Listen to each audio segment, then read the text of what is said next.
Welcome to today's verse of the day.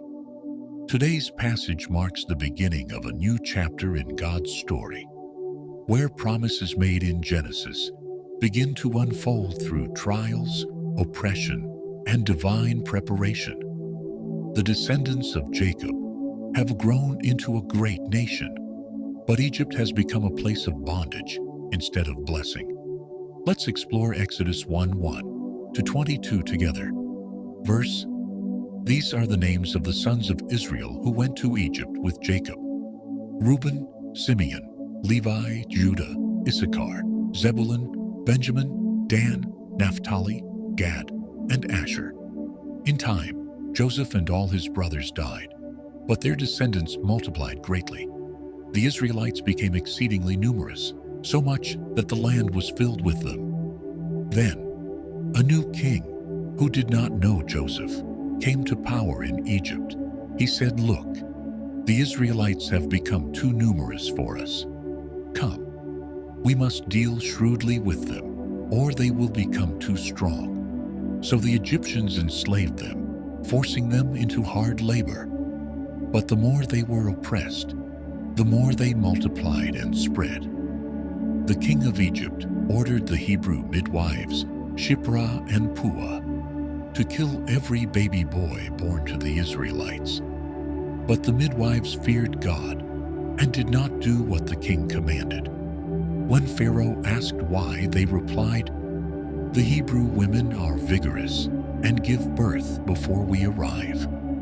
Because they feared God, he blessed them and gave them families of their own. Still, Pharaoh commanded all his people, "Every Hebrew boy that is born you must throw into the Nile, but let every girl live."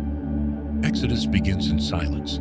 400 years after Joseph, God seems quiet, but he is far from absent. The people of Israel are growing, suffering, and unknowingly being prepared for deliverance.